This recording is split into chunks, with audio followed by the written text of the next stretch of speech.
Hi, I'm back after a very long break from YouTube. My sister Rachel has invited me to take part in a collaboration or a joint project that we're going to do called Roxy's Journal of Stitchery. So Rachel's been talking about doing this for several years, and finally we're going to do it together. We're also inviting our mum to take part, so I'm going to be filming some of our mum's work. And we also have a couple of friends who'll be joining us as well. And we'd like to invite you to come along on the journey and learn maybe some new skills for you, or just get back into stitching. So the whole idea of this for Rach was that she really wanted to get back into more stitching. I know she's been doing a few bits and pieces, but she really wanted to get a bit more into slow stitching. So I'm about to show you this book here. This is a book that my sister made for mum.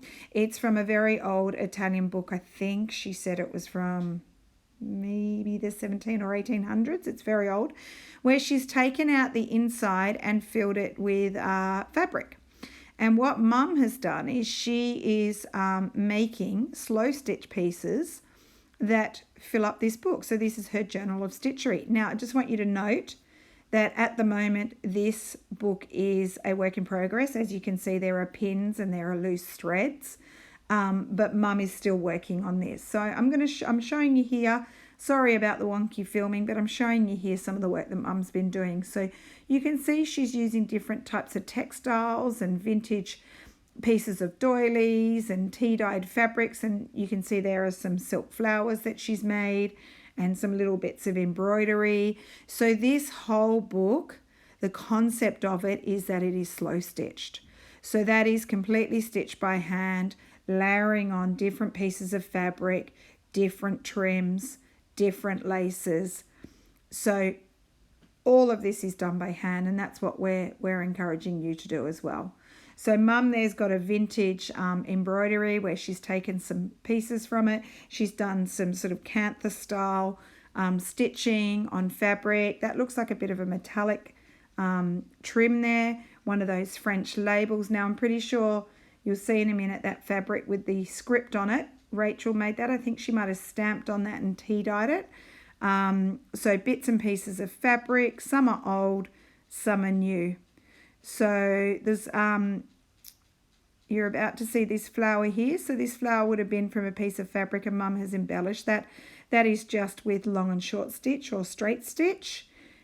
She's blanket stitched around that little piece of embroidery there and turning over. I think mum's work is really beautiful, and I'm hoping by the time we're done on this project that I've made a nice book like this as well. Obviously we all have a slightly different style, but we use similar techniques. I love that little bird there that she's embroidered. And then Rachel will be doing hers as well, so they're all going to be slightly different. Obviously we have our own ideas, and there'll be kind of like an overall theme for each block. So our aim is to get a block done each month. So it starts, and Rach might have already told you this, on the Monday the 3rd of January will be the first day that we post our videos with instructions of how to get started. And then we aim to post videos each week. We'll be showcasing some of our favourite artists. So Rach and I will be showcasing some different artists that we love, slow stitchers or stitchers, embroiderers, mixed media stitchers, that kind of thing. Just to give you some inspiration, you may not know about these people. Some are super famous, you might know them. Some you may not have heard of, but these will be some of the people that we love. What we're also going to do is, over the course of the first couple of weeks, we are going to show you how to do some different embroidery stitches, just some basic ones. I think in total we're going to teach you about 20. So what I'm showing you right now is the basic way that I'm going to put my book together. So I'm using an old Reader's Digest book that I've taken out the inside of the book, as you can see. And all I've done is I got myself some calico fabric. So in Australia we call that calico. I think maybe in the US you call that homespun. Anyway, it's just plain unbleached cotton fabric, cheap as chips. You can buy it anywhere in Australia. I actually buy a lot of calico just at a crafty op shop because it's cheap. It's sort of people that don't want it anymore donate it, and then I go and buy it for like $1. So all I've done is I've torn up these rectangular pieces. So I've torn up 4 of them and folded them over so they fit just inside the cover of the book. Then this is just some plain white cotton. Now this cotton is again just recycled cotton. So I literally ripped up a pair of old white pantaloons, the ones that people used to wear under their skirts in the olden days. And I got the pantaloons really cheaply from an antique store, and it's beautiful white cotton. So I've just ripped it up and made the rectangular pieces that would fit on each page. So the white cotton is what I'm going to use as the foundation for my slow stitch pieces, and the calico is what I'm going to stitch my pieces onto once I have finished them. So I will show you that process when I've done all my slow stitch pieces. I'll show you how I put it together, and they will be bound into this book. So my version of this Roxy's Journal of Stitchery is going to be a book. Rachel is going to do hers just slightly differently, but she will show you. Okay, next I'm showing you some of the supplies I've pulled out. Now I'll probably grab more than this. These are just some of the basics. So I love this fabric. This fabric is by Kathy, C-A-T-H-E, Holden. And what she's done is she has collected a lot of vintage ephemera, and she has created fabric out of that vintage ephemera. I've got quite a few versions of this. She's made a few different styles with different ephemera. And I think this fabric's great because you can cut little bits of ephemera out that you can pop into your slow stitch piece. Okay, next I'm going to show you just some bits and pieces. So some of them are just scraps. A lot of these fabrics, I buy vintage pieces from France and from England. I love all the old pieces of fabric. So the Kathy Holden fabric's new, but most bits and pieces that I'm going to use in this project are going to be older pieces. So even, you'll see in a minute, even I've got some tiny little scraps, just bits and pieces that I like. And I will pull more than this. This is just sort of the first lot that I've pulled out. Okay, so you can see that I like a lot of florals. I like my stitchery will be colourful, just like Mum's was pretty colourful. So what I'm doing is I've collected up, so there's a really old piece, there's another little scrap, lots of scraps here. So what I'm going to do is I'm just going to put all of my bits and pieces into a container, like a little plastic tub, and then I'll be able to pull bits and pieces out that I want. And I've got so many bits of old pieces of fabric. That's an old feed sack fabric that I'll just pull bits and play around with it until I can find what I like. So this last piece of fabric here is one of my favorites. I absolutely love this. I think it's a French fabric. I've got a few bits and pieces of it, and that's certainly going to go into my stitch journal.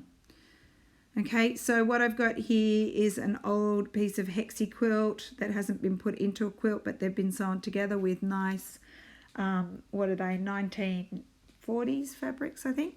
And this is an old piece of quilt that was using feed sack. So I'll probably even use a piece of that quilt, or I've got lots of other pieces of quilt that I can use. Okay, other things that you might like to think about are things like this. So this is a very old top that was found in an antique store. I just basically got a tub of textiles and this was in it. And I'll even use bits of that blue fabric, and look how beautiful those sleeves are. That lace is stunning. So, I mean, you're not really going to wear that top. It's old and there's holes in it and bits and pieces are falling off, but I can use bits in my slow stitching. All right, now what I've got is just some old embroideries of doilies. If you're in Sydney and you don't know about the sewing basket, it's a sort of like a crafty op shop. There's one in Newington, I think it's called, and one in Balmain, and there's also one up on the Central Coast. And I get a lot of this stuff, like that pink doily there I just showed you. Pretty sure that was 50 cents. So I'm pulling bits and pieces like that. I do have heaps that I got from an antique store that closed down many years ago. And then a lot of these are from the sewing basket. in Sydney, and it's good to buy from that store because it goes to charity. It helps people with disabilities. I think I got that piece for 50 cents. This piece has stains on it. Look, I got that for 50 cents as well. They're so cheap. I mean, how could you pass that up? I don't even mind the stains. I wouldn't even care about washing it. I think I also got that piece at the sewing basket as well. And I also buy from a few people online, old bits and pieces. I buy from a couple of people in France, a lady in England, and then there's a couple, one in Melbourne and one in Sydney that I buy a lot of bits from as well. So that's like an old piece of tulle with beautiful edging. I don't even know how they do that, but it's already sort of cut up a bit, so I'll be using that. And then I love the yo-yos. These are old yo-yos that I get from a lady in Melbourne, and I've got a few from the lady I buy from in England.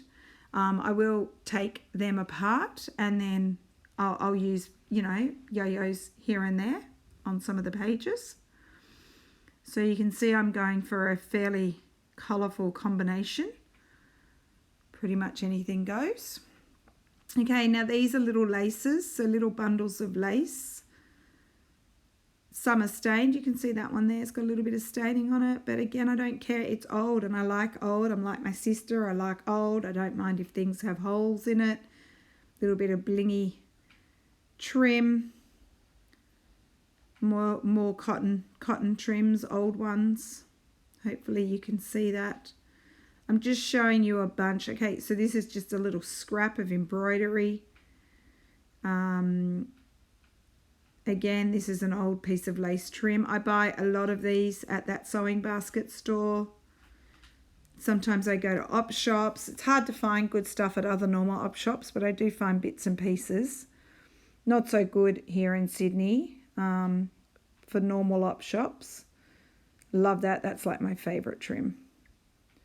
And then little pieces like that can go on. And if you don't like them too white, if they're cotton, they tea dye quite nicely.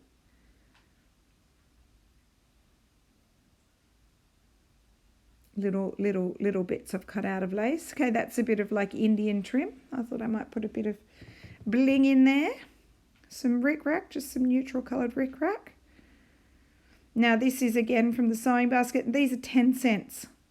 So just vintage pieces of lace that someone's handmade and they're selling them for 10 cents. How could you pass that up? That's a card of trims I bought. I bought that one from the lady I buy from in Melbourne, just bits and pieces. I won't use all of that, but I might use bits. I always like little flowers. You could even cut them off as a singular flower. That pink trim, I think my sister's got some as well. That's an antique piece from Italy, and another pink one I got from someone. I think that is tea-dyed bias binding and pink dyed sari silk. And then little bunnies that I get from the lady I buy from in Melbourne. Okay, so that's a few different laces and trims. Now here what I've got, hopefully you can see the light shining on it a bit. These are like old sequins. So most of these packets are 20, 30 cents. I've actually already taken a lot of the sequins out because I've used them. Those pink ones are probably new, but the rest are old and they cost me nothing. So I'll put a little bit of bling throughout my project. And then I love old buttons as well. Some old buttons, especially those pearl ones, and I love the linen covered buttons. Although I don't have many of them, I need to see if I can source some more. All right, now we're going to look, I think we're looking at threads. So just use what you've got. If you don't have much, don't go out and spend crazy amounts of money. Like you can rip up clothes, you can use normal sewing cottons. These ones that I'm showing you right here are from the sewing basket as well.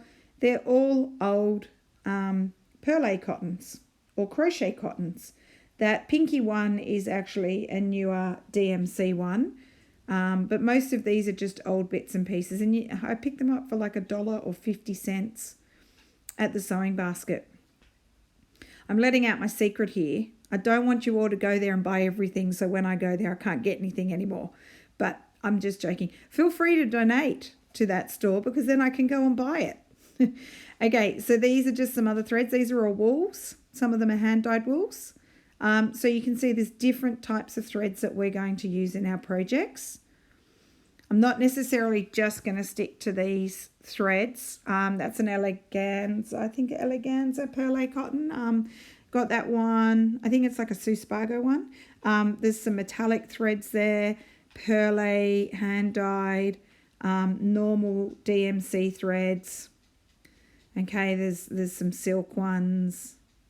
So any type of threads you can use. So that's just a snapshot of a lot of the different types of products I'll be using in my project.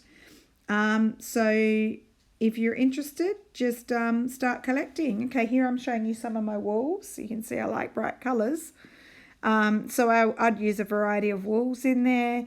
And now I'm going to show you my silk ribbons. So these are some of my silk ribbons. I haven't put all my ribbons in there yet. Some of these are old and vintage and they're different thicknesses, and some of them are new. I've found a lady on Etsy that sells in Australia that hand dyes them, I think. So I think I'm going to show you one of hers in a minute. Yep, that's one of hers. So there's, again, a rainbow of colours, and I'm hoping to do a little bit of silk ribbon embroidery. So I'm a bit of a novice at this. I've only done this a little bit, but that's something I definitely want to experiment with. So our whole idea about this project is that use as much as what you have. You know, we're not going to give you a big long list of supplies. I'm just showing you some of the different bits and pieces that I already have, because obviously I'm a collector of a lot of these types of things, and so is my sister Rach, that we'll be using in our journal. So this was just a sneak peek of what we're going to be doing, and hopefully you'll like to join us for this adventure. So thanks to Mum for letting me show her work, and I hope to see you all in January for our next videos. Bye.